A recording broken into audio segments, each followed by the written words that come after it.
All right, guys, welcome back to Dads Against the Narrative, the show where we cut through all the noise, challenge the status quo, and talk real talk about life, family, and the world all around us. Today, I'm joined by my co host, Alex Lang, and our special guest, Greg Denning. Thank you for being here, brother. It's always a pleasure catching up with you. Anyways, as always, we're just going to jump right into the show. Greg, one question coming your way. What was that one red pill moment in life that kind of just you're like, something's strange here. Maybe I need to question the narratives here and kind of woke you up all the way. Ooh. Um, man, maybe I'm a slow learner, fellas, and I took the pill in chunks, little bits at a time. Uh, but I came on, I think, in phases. So my parents divorced when I was really young. Stepdads came and went. Five more stepdads. So by the time I was 16 years old, it had been marriage, fighting, divorce, marriage, fighting, divorce. And even as a kid, I was like, this isn't working. Like this stuff sucks. And so I left home at 16 thinking, well, I'll just figure this out. I know better. And bro, those were hard years. They were so hard. So maybe, fellas, maybe it was like 2 or 3 years there where I just had that pill stuck in my mouth and just a bad taste. And I was like, what is going on? Because I saw like so much domestic violence and drug addiction and alcoholism and broken relationships and broken people. And I remember as as a 16-year-old on Christmas Eve, sitting there by myself in a horrible shack in a bad neighborhood, just thinking, I'm not doing this.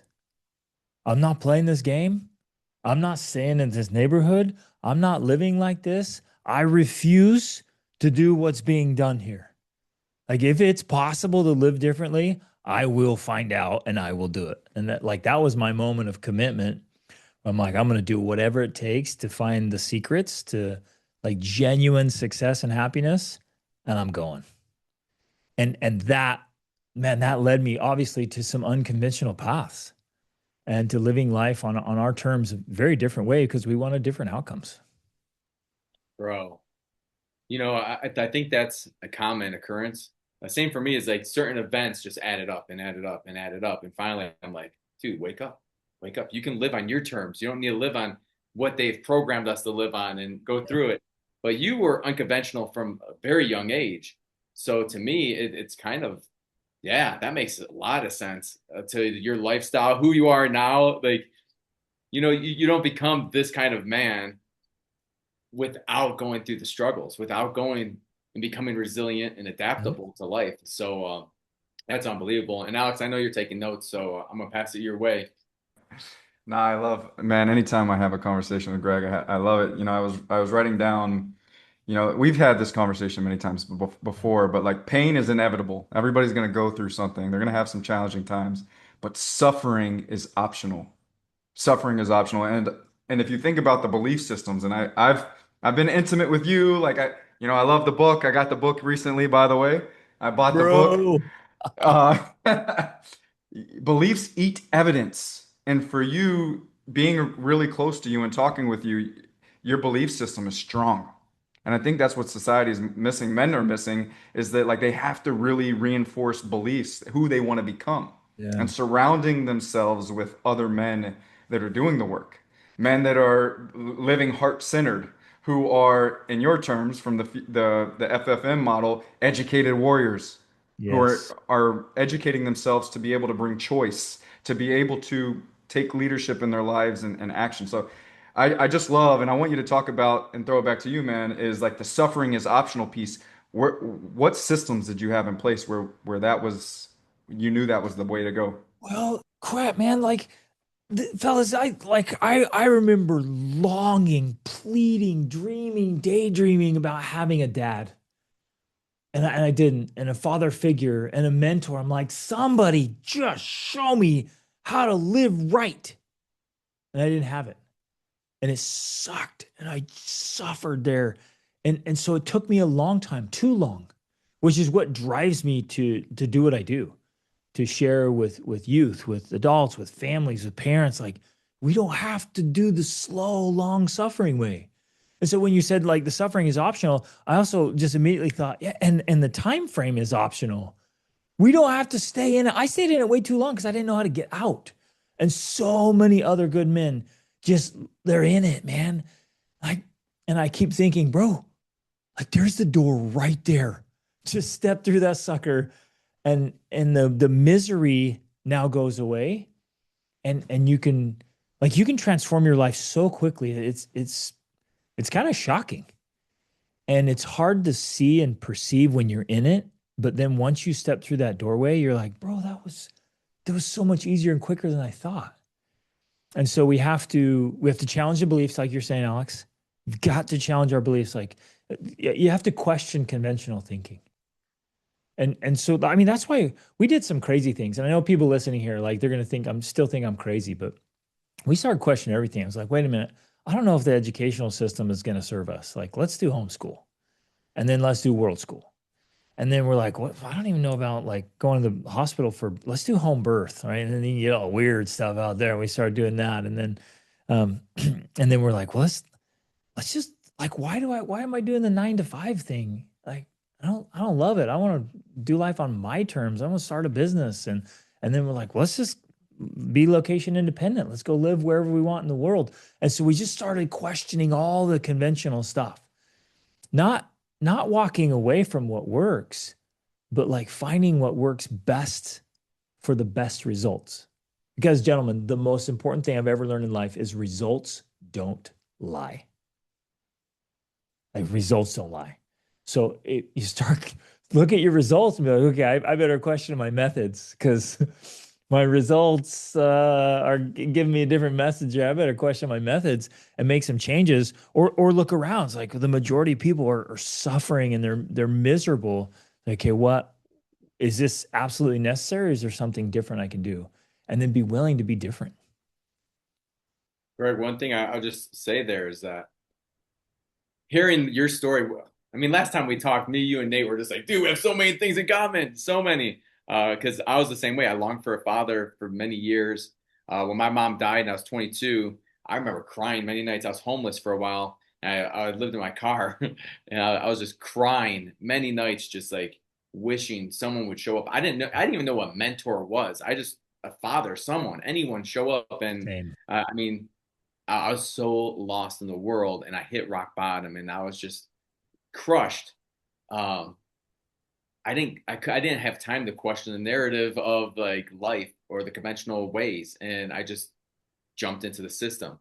But the problem I look at when I was in my 20s, in that decade of just debauchery, I guess, not living really, um, I never reflected. I never looked at myself and said, like, can I become a better man? Yep. What is a man? What is my purpose on earth? I never even thought about a purpose, first of all, until 28 years old when I joined the military, and they're like, hey, we have a purpose. I'm like, well, no one's ever fucking even mentioned that to me. No one, and it was like, Exactly. I was 28, and it's just like, give me all of this. I thought the military was the coolest thing because I finally had mentors. And you have to have mentors, right? That's how you grow in the military. Then I became a mentor, and it was unbelievable. But that major key part for me was I never questioned myself. I always blamed everyone else. It was me Mhm. pointing the finger.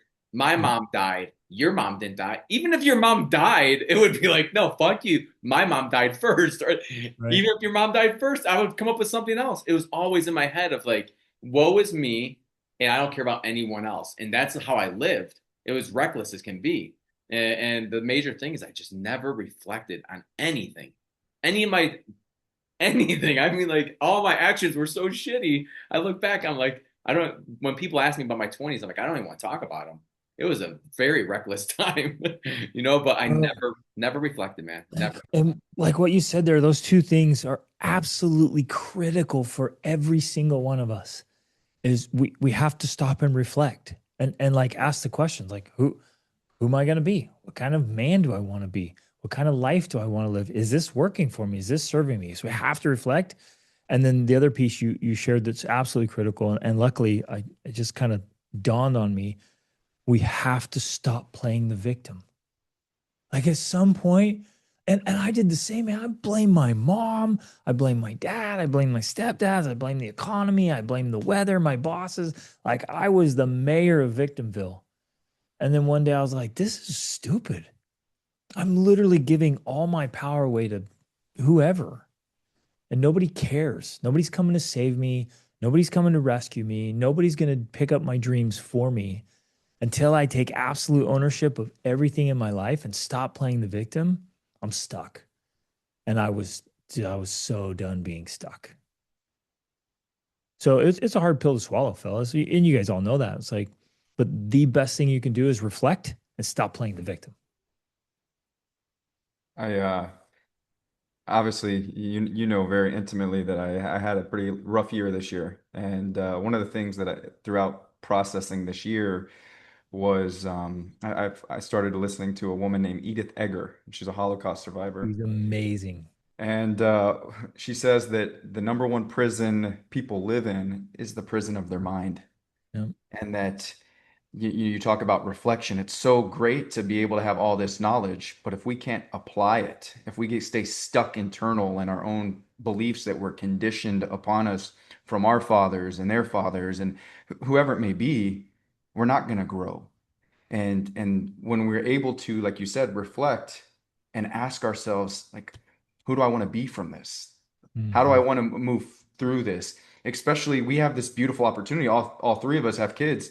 We have this beautiful opportunity to pave the way for our kids to see how we handle Yep. this perceived norm, right? Like, how do we handle moving through these restrictions or limitations and creating the life that we want? And that's really, I love with you, Greg, and we've talked many times, this extraordinary life. You created this extraordinary life on your terms, not anybody else's. Yep. Oh, brother. That's so good, man. And for everybody listening, I I would say must read or her books, Edith Egger, The Choice and The Gift. Just absolutely phenomenal. Life-changing books, literally life-changing books. And they're so good. And it's that reminder. And man, I think about your family all the time, almost daily, Alex, almost daily. And it's inspiring and it's a reminder for all of us, man. Life can be so tough. Like I said, and Jack, you're hearing this for the first time. I told you this morning, man. I've been reflecting a lot lately on, as I've been speaking more and garnering more attention in this field of navigating grief, that who have kind of been the mentors, and this is important, especially as men, who have been the mentors in your life that help you navigate that. And I wholeheartedly believe Liam put me in your life, and put you in my life at the 2 months before he passed away to help me see what it was to be a real man. Because, like Jack said, and you experienced it. My father, he was there financially, but emotionally, spiritually, physically, he wasn't there, and energetically. So going to your place and putting the boxing gloves on and taking some punches and wrestling on the ground and working out every single day, having my kids see that that's the true gold in it all, is being around men that can do that. Yeah. I And would say, brother, Greg, every day. you're the Go ahead, true Jack. formidable man. I think of that term and that word, that's you. Every time I watch your stuff, I'm the same, Alex. I watch your stuff all the time, Greg, and I think you're just an amazing man, father, husband, and a leader, of course, a great leader. And I watch your kids and the way they act, because I think there's a big thing that I think parents forget. We can watch your kids also with their actions reflect how you fucking raised them. Yep. And so many people forget that because when your kid's a little asshole and your kid's misbehaving, well, where did he get that from? Come on. And you can't just, as Alex and me at the last recording, I think it was Alex, you were mentioning how you can't blame the public school system for every fucking thing, you know? Exactly. And Exactly. so, but But that is you. everybody wants to. I know. It's crazy. But yeah, No. you're That's Alex, when you were saying that, that's immediately what I thought. I was like, you guys, we day in and day out, we are giving our kids the mindset that they are likely to carry through life. And when you set the mindset, that's the framework. Like that's the decision making factor, that's the attitude, the outcomes, all of it is being built in those mindsets. And it's how we handle failure, it's how we handle difficulty, it's how we handle success and ease and comfort. Like they got to watch us every day. It's like, how are you showing up, man? When things are good, when things are not good? How are we showing up for our wives? Like, are we in the gym every morning? And we're in our gym with our family, and we've been sparring or wrestling every morning, and you're getting punched in the face or kicked in the nuts, and you got bruises everywhere, and you're getting your head grind against the mat by your children. Or, sometimes I get a shot in and they're like, dang, and it's just like, it's real. It's real, fellas. And like, man, it's everything. Okay, they see me reading, and so they read. My teenagers combined read over 400 books last year. Like and these aren't like sissy books. These are the great classics. And find teens who are devouring books like that, man. And it's like, and they do that because I read like crazy and I tell them what I read and I share stories. So it's like if we want our kids to have discipline, we model discipline. If we want our kids to have respect, we model respect. Kindness, love, all of it. Man, it's this gigantic privilege and a massive responsibility to model what we want our kids to become, because that's what they're doing. It's awesome, isn't it? I mean, it's so cool because when I see you with your kids that are older and I have younger boys, I'm like, dude, I can't wait till I'm at that Yeah, level. But what it's do I so need to fun. put in now? And as Alex knows, I always say, I'm like, I look at parenting as a sport. And to be better at your sport, you have to put in the work. You have to Yep. go through the videos. You have to go and read. You have to educate yourself on it. It's like Tom Brady didn't just stop Mhm. practicing because he kept winning Super Bowl after Super Bowl. Yeah, I'm Yep. not a New England fan at all, though. But I will say it is a huge privilege. I think that's where we fathers make a huge mistake. All parents do. It's a privilege. We get this opportunity with these kids to guide and lead them the way that God sees fit, right? And I'm not a very religious guy or a church going guy at all, but I am very spiritual and connected to source. And I feel like God's always saying, like, hey, do you think that's right? Or you think we should lead them a better way? Oh, And beautiful. and I Oh, that's feel like, good. man, if I sit back, what's the first thing I always say when we do gratefulness in the morning and at night in my house? And so right now, right from the back of my house, in my kitchen, you can look at the Picacho Mountains right out my house. It's a beautiful view. And so every morning I just tell my son, I said, "Isn't this beautiful, man? We may not have the beach anymore, but we have these beautiful mountains just hugging us every day." And I'm like, it's like God's hugging us, man. Isn't this great? Yep. And so now as we're walking and hiking, he says the same thing. And, Exactly. and then just one more thing. I know, Alex, you want to jump in. You said one more thing about like getting punched in the face. I tell my son daily, every day, my wife laughs. I'm like, remember, being punched in the face doesn't hurt. And last night was at jiu-jitsu. I just made a post about an hour ago, and the coach pushed him. So I've been trying to push him like and tell him, hey, you have more in you. You can go further. Remember, we read the Warrior Kid books nonstop. We're on the rotation 3 already on all the books. And so and I mean he's 5 years old. He reads his own books already. It's crazy. So it's only world schooling and Yeah. homeschooling kids that I see that are adamant readers. Anyways, in the book, Mark has to go through this whole tough time where Jocko, Uncle Jake, is telling him, hey, you need to push through. It's fortitude. You have more in you. You just think you're hitting the end of the tank and that's it. But if you push through, you're going to see your tank's actually bigger and you have way more that you can push. And last night that happened for my son for the first time. I've been trying to get him over that hump, but the coach, he was getting his butt kicked, man, in jiu-jitsu. The same rank too, but the kid's like maybe a year or two older than him. And I saw him wake up, and you'll see the video. Maybe I'll send it to you, Greg, after. And Alex, I'll send it over to you. He grabs the kid, and you just see like all of a sudden he knows how to use his strength, and he tosses the kid. kid falls to the ground because he grabs him by the gi, and my son's just like, he's like a whole different kid. I'm like, I don't think he heard me after that point. He was zoned in, and then he throws the kid again, and he's just like, whoa, he gets on top of him, and the kid gets him back, pins him. And then at that moment, my son goes for chocola, where it's like, you give a slap and a bump here in Mexico. That's how they all have to start and end. And so he goes to like end it and walk away. And the kid just jumps on him again. And the coach is like, go, go. And my son's face is like, dude, just shocked, totally shocked. And my wife at this time, she told me last night, she's like, I just wanted to jump in or be like, wait, he Exactly. needs water. I'm like, I'm glad you didn't say shit because he needed this. He pushed him 2 more times, guys. And the kid he came home and crashed. But I told him, I said, man, the effort you put in, I praise his effort at all costs. I said, what did that effort feel like? He's like, I didn't think I had more. He's like, Yeah. but I was scared and I was confident. I said, that's called adrenaline, dude. You just had your first big adrenaline rush just going through you. And it was amazing. And then right afterwards, he goes to Muay Thai. He goes from jiu-jitsu to Muay Thai on Tuesdays, back to back. And then he won captain of Muay Thai of the day. And it was unbelievable. It was just, I mean, he was just punching. He looked great.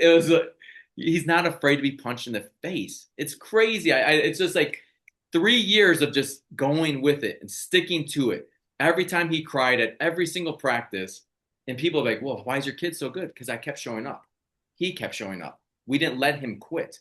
Why is he good in soccer? Because we kept going to soccer, and he cried for 2 years straight every time we'd run off that field, but we kept showing up. And now he knows what the consistency does. And it was unbelievable. I'm telling you, it was one of my most proudest moments of so far my fatherhood journey. I know you guys have older kids, but my 5-year-old, he's there, man. He it's starting to understand it. So it was good. And I agree. Sometimes you just need to be punched in the face and understand that you're all right. You're going to live. Yeah. You know, And they go need to ahead. see us getting punched in the face too. Yeah. Oh, Like, yeah. I we got do to be jiu-jitsu. modeling that path. Me and him do jiu-jitsu at the same studio. So after I learn, I come home and I teach him everything I've learned. If it's like one week, yesterday he's working on the rear naked choke. So all the coaches line up and they just let the kids go through and rear naked choke them. And if it's like rear naked choke, really for the adults, we don't really work on that. We'll work on Americanas and other different things. And so I'll come home and be like, dude, you want to see what I learned? It's like, yeah. Like, all right, dad also got his ass whooped last night. Awesome. The coach Love showed it. me what a real jiu-jitsu guy does. Because I I wrestled and boxed love my it. whole life. So I have like a skill, but I don't have a jiu-jitsu skill because it's brand new to me. I just started this year jiu-jitsu with my son. And I agree, man. You have to, you can't just let them go by themselves. You can't. You have to do it, man, with them and show them that, dad's learning too. And I told him the first day, I'm like, dude, I didn't know it was going to be so hard. I didn't know I was going to get beat up. And, I forgot what wrestling was like. That was 20 years ago, or combatives in the army. I remember some of those, but yeah, 100%. You So have to good. lead them. Yeah. No, I just wanted to throw in there, like Greg and you both hit it about being present and doing it yourself, but like our jobs are to cultivate confidence, right? And the more that we cultivate this space to where they can become more confident beings, they're going to try, they're going to at least give the effort that we're speaking of. And it takes me back. I always throw this to you, Greg, because I know some of your strategies. We've talked through them a lot. And I think that the world needs to hear it. I really do believe that this is important. You talk often about the triple trifecta, the heart set, the mindset, the skill set. I might be having them mixed up, but those three triple trifectas, talk to me about those because this is the fathering, being more involved and being more present and how that correlates to our kids. Yeah. For the longest time, I was trying to, because you guys, I was desperate because of my loneliness, because of the struggle, because I wanted a family life, a genuinely extraordinary family life so bad. I was desperate for it. And so I was seeking for the formula, the answers, like what actually works and works long term, and what without sacrificing everything else. Because a lot of men will pursue success in one area and they end up sacrificing the other areas that matter so much. So for years, I was just wrestling with this. I'm like, how do I keep it all in one spot? Like, how do I optimize the whole man? Because I can't just be successful in fitness. I can't just be successful in business or just in family. If I'm going to be a whole man, a successful, formidable family man, I have to be well rounded. I have to succeed at several things. And finally, over years of working this through, I came up with the triple trifecta. And so ultimately, you break it down, it's fitness. So it's fitness, family, and finances. And under each one, there's three. So under fitness, it's mind, body, and spirit. And that's the whole man right there. And if we aren't physically fit, mentally fit, and spiritually fit, there's no way we're leading our families and meeting the demands. And then family is marriage, of course, then parenting and legacy. And I mean, every man gets that. Like, you got to keep the marriage alive. You got to stay connected and influential in your kids' lives, and you got to build a legacy. Now, in all three of our cases here, we were handed a crap legacy. And each of us said, I'm not passing that along. I'm going to craft and build a new legacy. Right? So some men were handed a great legacy. They had great parents, and they want to carry that on. That's a big responsibility. Some men like us weren't handed a very good legacy, and so they have to stop and say, I'm building something different. You got to craft. And you guys, I get up daily, and I think, okay, how am I going to live today that's in line with the legacy I want to live? But too many of us are just completely disconnected from what it is we want most. We get up and like, oh, I'm tired today. I don't feel like it. I'm just going to eat junk food and sleep in and binge watch Netflix. You're like, dude, come on. What a waste of life. Let's go. And right, align yourself with legacy. And then, of course, the third one is finances. It's your income, it's your expenses, and it's your investments. Right. And it's those 9 pillars that if we will optimize those, like that is the golden ticket to success as a family man. And anyone can do it. It just comes down to like systems and strategies, habits that are the building blocks for your life. Anyways, that's what I put in the book, brother, and that's what I teach. I love it. Bro, that's great. Go on, Alex. No, I was just gonna say I've been reading the book, and it just takes me back to our time, and that's the big thing is Yeah. the importance of habits, you know, and one thing that I like how you said many times is in the way that we can get our kids to do things is not by forcing them, but inviting them. Yep. And that's one thing that I've seen, you know, I want to share with you this. I haven't shared it publicly, but Grayson, when we got back to Dominican Republic, he was like, Dad, I want to be a surfer. Like I want to go and I want you to pay for me to do these surfing classes to become a better surfer. And I looked at him and I said, no, bud, that's the easy way. What you're going to do is you're going to go every single day and you're going to surf. And you're going to surf on your own and you're going to show that you want it bad enough that I can see it. And last 2 weeks ago when I was in Miami, I was doing the speaker academy and he called me. He's like, Dad, I got really good news to tell you. I'm like, what is it, dude? He's like, I got sponsored today. And I'm like, what do you mean? And he was like, the place that I wanted you to pay for, they came up to me and said, we want you to surf for us and we'll cover all your expenses. And so where I'm going with this is like just throwing that invitation there and your strategies and your mindsets and everything that we've talked about our kids they want the hard. Kids are Yep. resilient, man. That what happens is our own limiting beliefs, we start to condition our kids to think that, oh, that's too much or that's too hard. Yep. But the reality is it's our own fear, it's our own projections onto our kids. Yes, yes, yes. If I could throw out a big warning that's completely in line with what you just shared, brother, and congrats to him and to you. That was awesome, man. We I'm always super, super hesitant to make my kids do anything. And so, Alex, like you said, I'm like always inviting, always encouraging, but rarely making them. And when I say that, it makes a lot of people uncomfortable, a lot of parents, especially dads. It makes dads uncomfortable. Like, what? I'm going to make him do it. I'm going to make him finish. He's going to finish his vegetables on his plate and he's going to finish the baseball season. And I'm like, okay, go easy because it often backfires. Remember, we're playing the long game. Like the most important parenting strategy is play the long game. What do you want your kids to be like as adults? Right? That's the question. What do you want your kids to be like as adults? And so by inviting them instead of forcing them, you're drawing them in and you're setting the example. And the ultimate ticket is you want them to want it for themselves.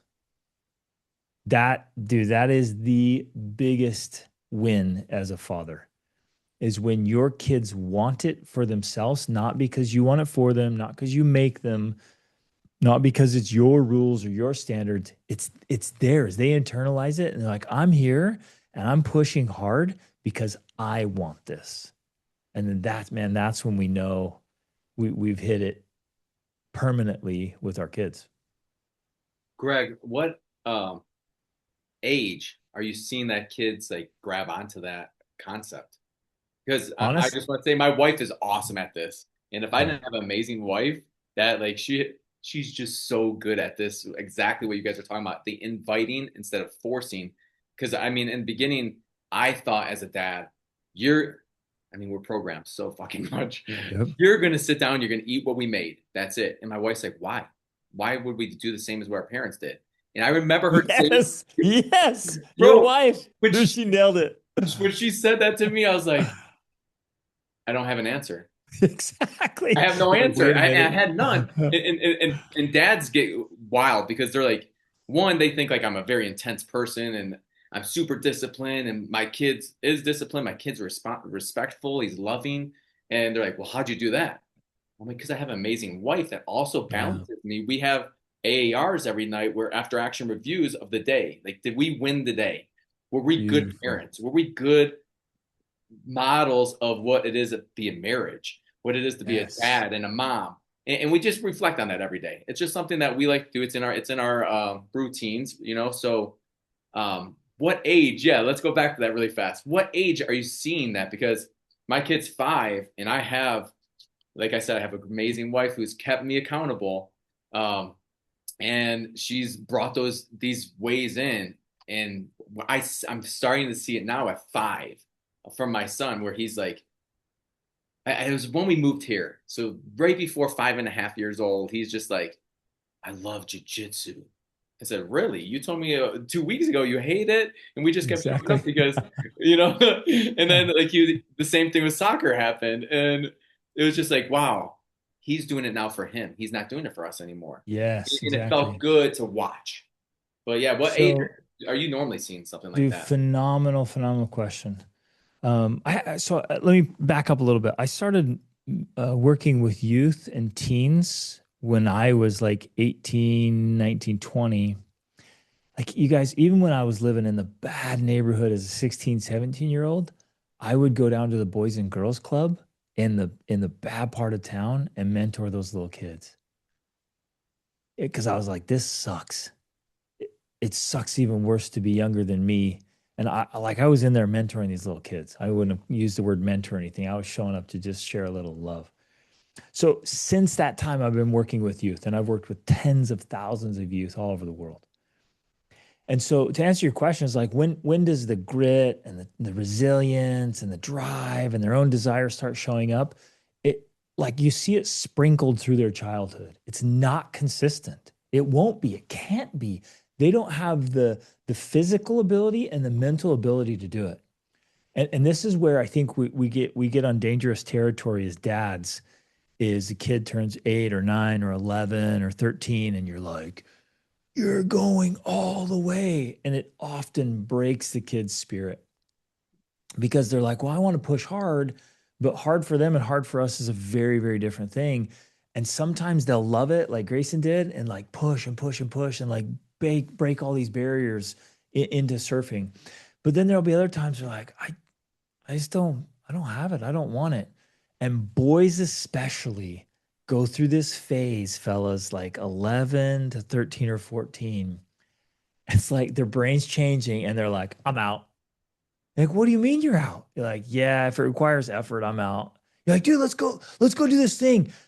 Will I get sweaty? No, I'm out. I'm like, what do you mean? It's like, let's go paintballing. Nah, that'll hurt. Right. And like, it's so crazy. Like, they're crazy boys. And then they go through this phase and you're like, what? All of my boys went through it. Like, what?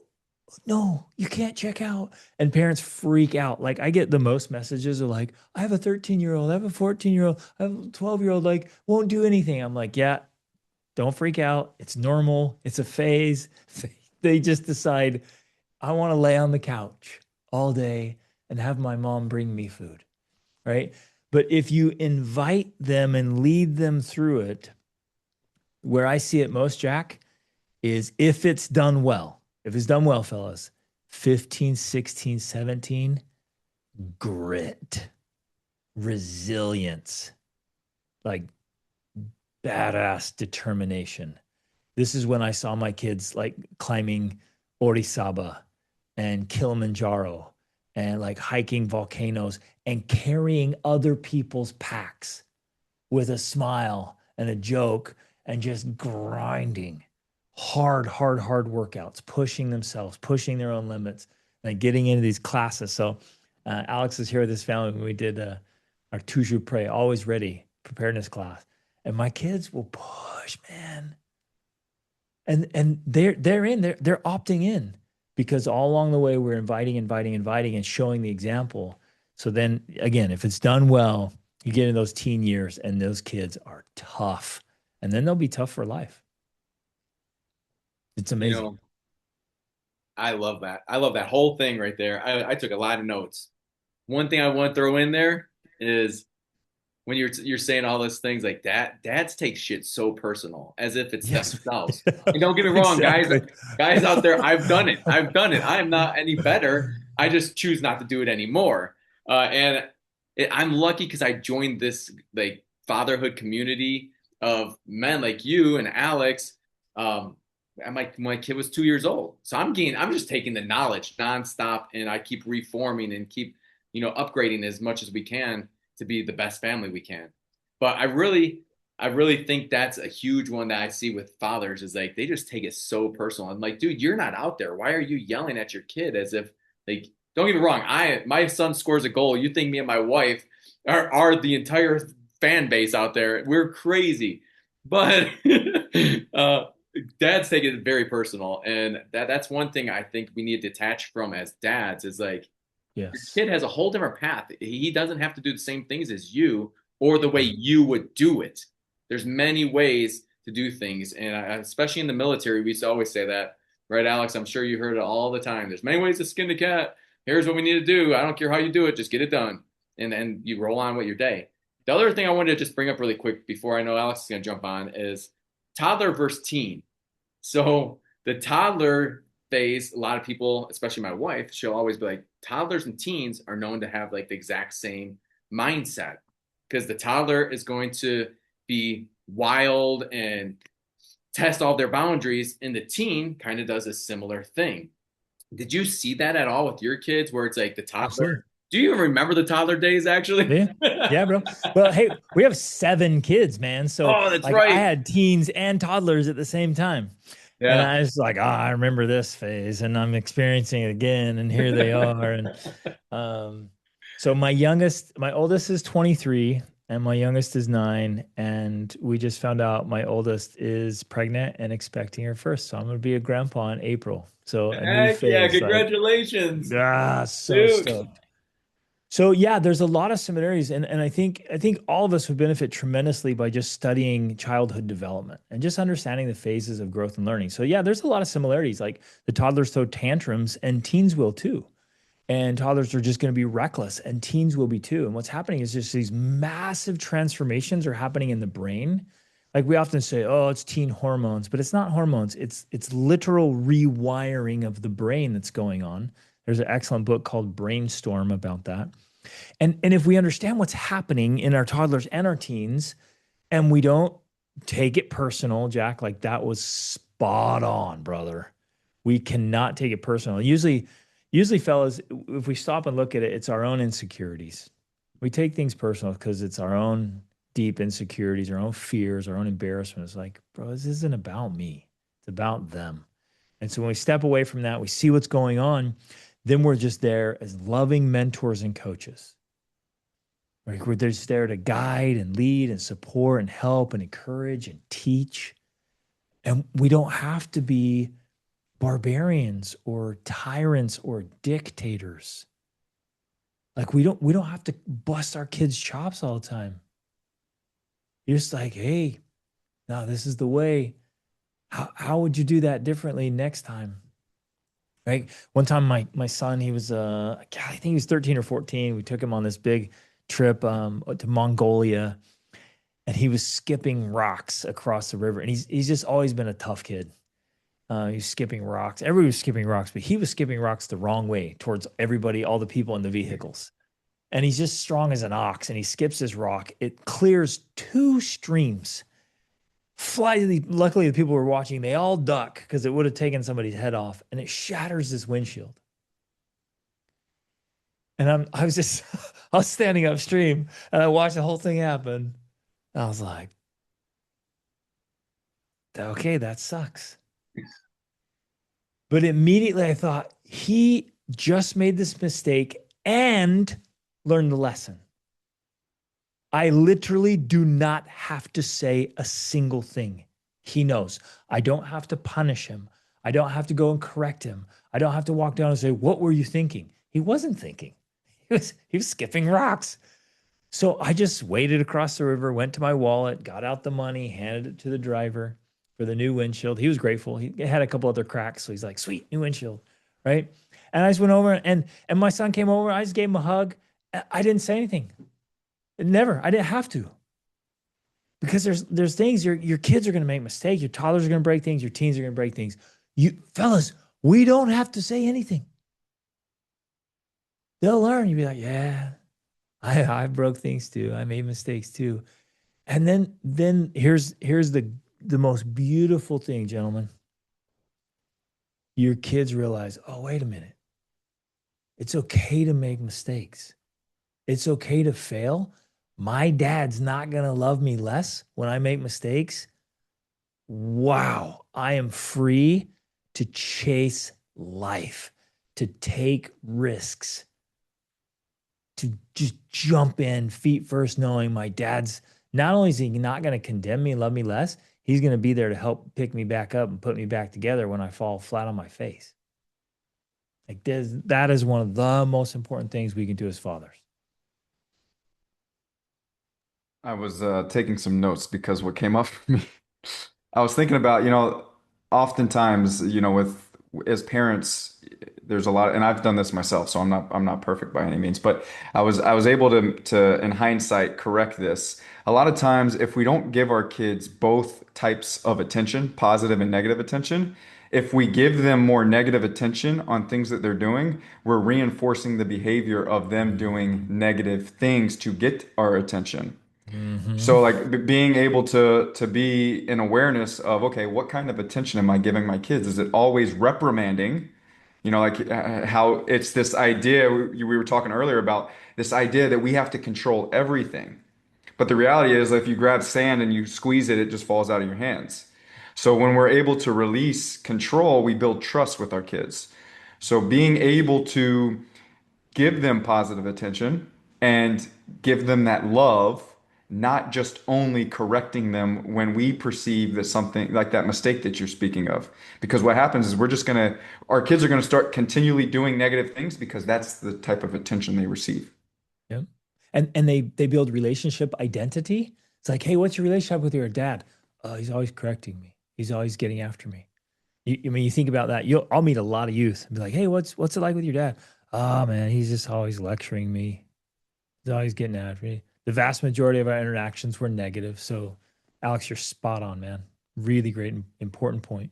Alex, I love what you said too. And one thing I wanted to just throw in there is like what you made me think of when you're saying it. Why I started smiling, I'm like, dude, it reminds me of like the people who have kids that run away, toddlers, because obviously I'm always by toddlers, and you'll see parents and their toddler just takes off, books, woo, and the parents chasing them, and they're like, "Your kid's almost at that age." I said, "My kids don't do that." They're like, "Yeah, they're toddlers." I'm like, then they're gonna find out the hard way that dad's not gonna come chase them, that I don't play that game. And I go, my other son didn't do it. My this second son's not doing it either. I go because that's not a game of attention for them. I'm not giving them attention to that because I give them attention for other things. So you're the only time they can get your attention is when they run away. You're not seeing the patterns. It's like being a father is part of pattern recognition. And it's like, Mm. dude, you need to look at the pattern. You're not giving your kid, and it's so easy to identify with the parents that have kids that run. And I'm not saying like my kid doesn't run away ever. Yeah, he tries to run, but he's not going to run far. He's going to go run to explore most likely, or see a bug or a butterfly or bird. He's always chasing some things, and that's fine. And especially, I have to give him his right and left limits, but he stays in those perimeters almost all the time. Beautiful. And one other thing that you when you were speaking, Alex, is like when our kids are hearing us just punish them or say no or just negativity over and over, it's like, did you forget what it was to be a kid? Did you forget Yeah. about like our kids, our children?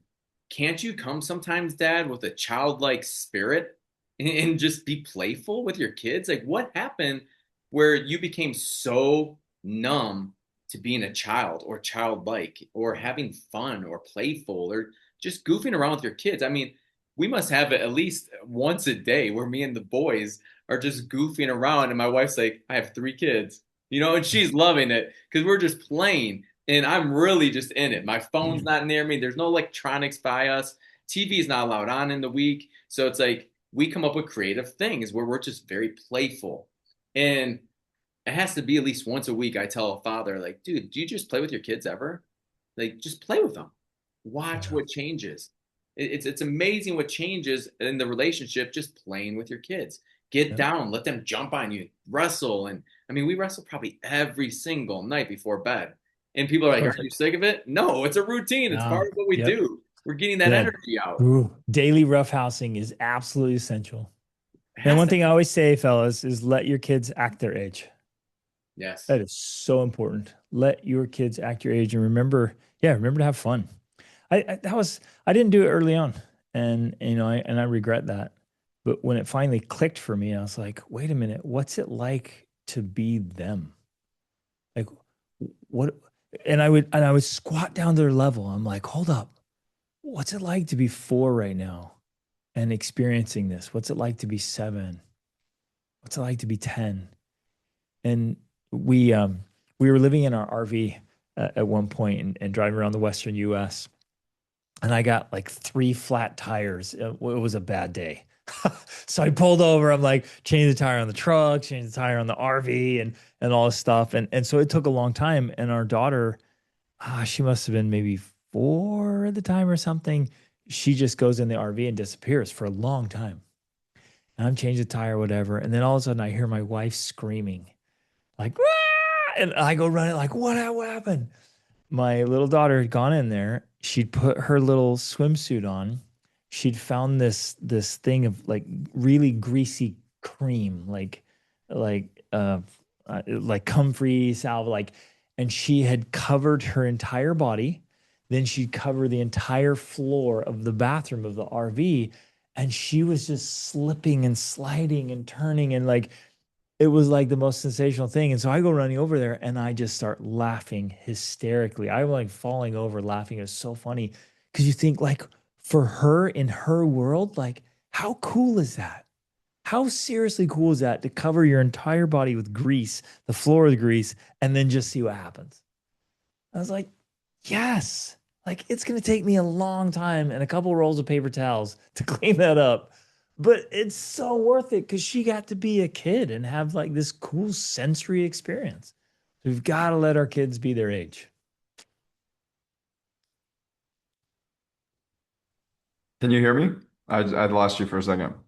I wanted to say this because if anybody's listening, Greg is a phenomenal storyteller. This just came up to me right now.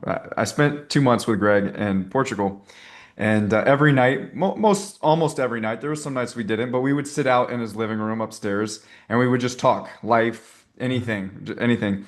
And I received a picture from Aaron's wife, Amy, recently, and it was a picture of Liam and Aaron and the daughter. I forgot the daughter's name, but they're looking up at you. You can't see you in the picture, but I remember that you were talking, and your stories are just so vivid and amazing that you get lost into them. And I had this idea, but I just wanted to tell you that as I was listening to your story, and I've heard that before, we talked about it, about Yep. just being calm, how amazing the storytelling, like how that's how we learn in life, is through telling stories and being able to relate on that level.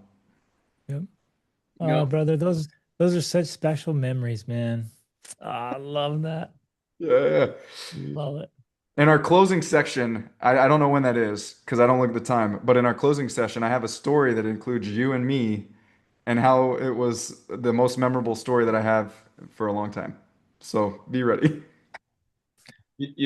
Alex, what you're talking about, and we are coming up on closing here in next 10 minutes here, guys. But well, I was thinking when you're just saying all that, and Greg, same thing. It's you know, parents, we just take shit so serious, and life is not serious. And I know my wife all the time. She'll get mad at me because I'm a big goofball. I like to joke around. I don't take much serious. Matter of fact, the one time we were outside and my hand went through the fence, and I have this big old gash. I'm just bleeding, probably need stitches. And she sees me laughing. And she's like, I'm like, this stupid fence cut me. And I'm laughing. And my kids are right there. And he's like, aren't you scared? Well, how if I reacted a different way? What would that have Yeah. done to him? And plus, it's just, I had a mom like that. My mom was like, don't take life serious. Enjoy it. Be happy. And just never be too serious. And sometimes I look at people who are so serious. I'm just like, dude, like, are you living life? Are you happy? Are you joyful? Like, what has caused this problem where you are so serious all the time? And it's like, it makes my mind boggle a little bit because I'm not that way. I'm a big goofball. I like to laugh. I like to play. I never lost a child in me, and I think that's something that we need to consider, men, is that we are a little too serious to our kids. And what do you want? You want them to just grow up super fast and be super serious, take everything literal and not question everything or discover or explore or it's a wild concept to me that people could just be so serious to their kids, Yeah. the children that are under 10. It's like, dude, they're under 10 years old. All they want to do is play, goof around, and explore. And Yep. instead, you want to put them in the confines of your home and what you're doing for convenience. Obviously, lots of parenting is convenience. And it's like, that's what the tablets are for. That's what the phones are for. That's what it's convenience. So you can live your life and the kids just out of the way. And seriousness to me is almost similar. It's like, dude, come on, calm down with the seriousness and let them be happy and playful. It's something that I think we're missing, you know? Yep. Yeah. And one thing I love to ask myself and my clients, like, are you pleasant to be around? Do your kids like being around you? Are you jovial and joyful and fun? I remember, fellas, my dad, so my parents divorced when I was really young, and he would come to visit maybe once a year. And I remember he showed up one time, and I must have been 13 or 14. So I was just starting to get to that age, getting into, I wanted to wrestle and I wanted to just kind of test my strength. And he came one day and I was like, hey, it's the one day a year I get to see my dad. And I went to wrestle with him a little bit. And so he must have been, mid 40s. He must have been the age I am right now. And so I grabbed him as a 13-year-old. It wasn't very big. So I grabbed him and wrestled a little bit. And he's like, no, stop, don't do that. It's like, I'm too old. Don't, no, like, no, we're not roughhousing, we're not wrestling. And he shut me down. I'm like, here's this guy shows up once a year and I just want to roughhouse and he shuts me down. That was so deeply imprinted in me as a 13, 14-year-old kid. I just, years later, I'm like, oh no, there will not be a time when I tell any of my kids, no, we're not wrestling, we're not roughhousing. And I'm getting close to getting whooped by my 20-year-old, but so far I can still whip all my kids, right? I've stayed in great shape. Actually, I wrestled with my daughter yesterday, and she was seriously putting the hurt on me. She's tough. She's super tough. But the day's coming very soon where they're gonna whip me, but I'm still gonna get on the mat with them. I'm still gonna throw on the gloves and go.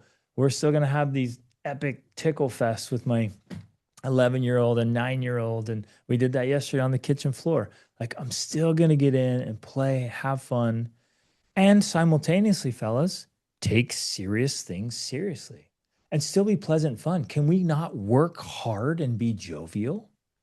Can't we put on the grind and get into really difficult things and still be smiling and telling jokes and having a good time?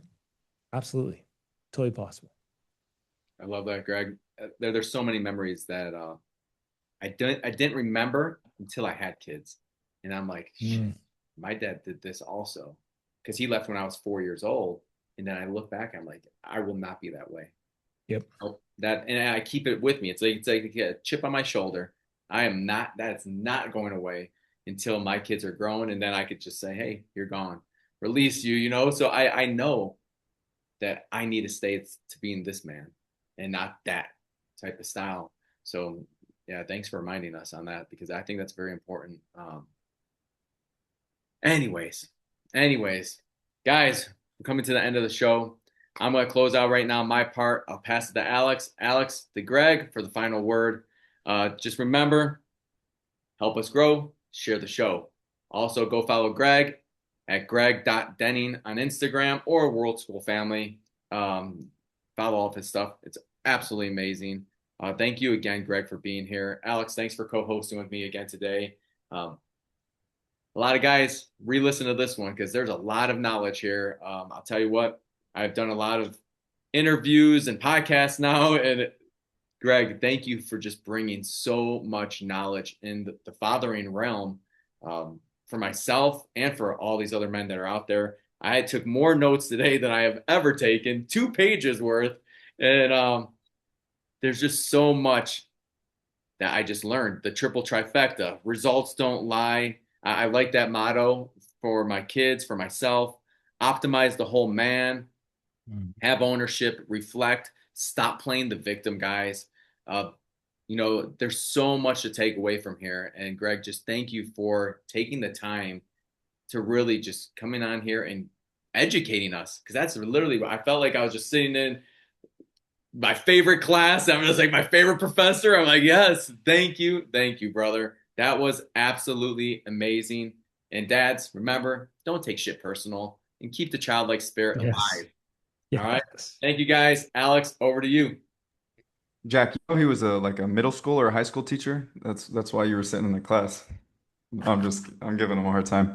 Um, you were talking, and one thing that came from me, and we've mentioned this before, but it's like coherence. This coherence in how we show up in all aspects of our life. And something that I admire and I love about you is this heart-centered leadership. And that's the coherence that I'm speaking about. Like you can dive into the triple trifecta. I know we've mentioned that before, but when you look at every aspect of your life, and I've seen you from in a camera, and I've seen you in person, and I've even seen you in a situation where we're like, "Oh crap. This was a bad idea." We're in Portugal. It's winter Bro, time. that still scares me so bad whenever I go over there. We're in Portugal. For those that are listening, we're in Portugal, and he has a cliff nearby. It's like a 20 foot cliff, 30-foot cliff, something like that. And it goes into the ocean. And the ocean, it was a misty day. It was cloudy, and the ocean looked calm. And it was me, his second oldest son, Kimball, and Greg. And then we had some teenagers. Atlas was behind us, and some other kids that were there. And we were all like, we're gonna jump in the ocean. And fortunately, the other two didn't follow us. But Kimball went first. He's like, I'm gonna set the standard. Let me jump out into the ocean. And then Greg follows, and then I clean up the act. Well, as soon as I get in the ocean, the water's probably what, like 55 to 60 degrees. It's pretty Cold. cold. Yeah. And the ocean just started churning. I'm talking about sucking us in. It started getting wild to the point where, and I was in the Navy, and I know how to swim pretty good, that I'm swimming on my back, just sucking air, trying to get to the land. And land didn't look far away. It looked pretty close. And where I'm going with this is we get out after probably what, 5, 10 minutes of suffering. At And least it was scary suffering too. I was nervous. But we're looking at Greg and we're all catching our breath. We're like bent over, catching our breath, and he's just calm as can be. In his approach, he's like, "Oh man, that was a bad idea." And so where I'm going with this is this coherence can be achieved by anyone. It comes back to being having a choice and educating ourselves, being an educated warrior, and being curious about the life that we want to create. And Greg, I say this so many times, man, but you have been someone that I've looked up to for a long time before I even met you. And just to be able to be in the same room and talk to you about these concepts, my goal, and I've always told you this, is to get your vision and your word out because so many fathers need that. And that's how we're going to change families is with the formidable family man. And I'll say this, and I turn it over to you. I've come to meet two different types of people, and you're the third person that many men need to become. There's the type of person where you're all connected, you're all in your head, and very little action. And then there's no action, or excuse me, all action and not connected to yourself. But you have this beautiful balance of action and connection. And with that, your kids are amazing, your teenagers, like I've been there. They do things and you're just like, man, what they say about teens is so wrong.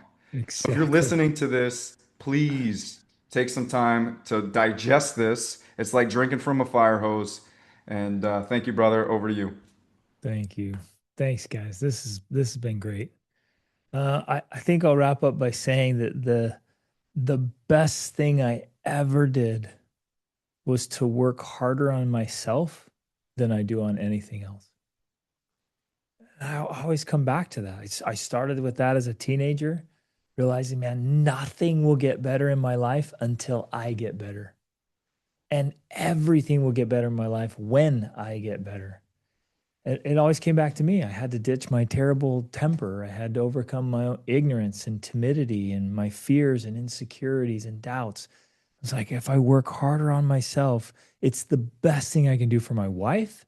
It's the best thing I can do for my children. It's the best thing I do for my community, for my business, my coaching clients. It's like I work harder on me than I do on anything else. And fellas, like it's the cascade effect. It's awesome. Like everything in life gets better as we get better. And so it just starts right now, today, with simple acts, a little kindness, a little love, a little forgiveness, a good hard workout, a healthy meal, a little fasting, a little sauna time, cold plunge, a good book. Like, you just start adding these little bits and pieces, and that sum total makes you a formidable family man. Love that, Greg. Thank you. Guys, hope you enjoyed the show. Have a good one. Take it easy.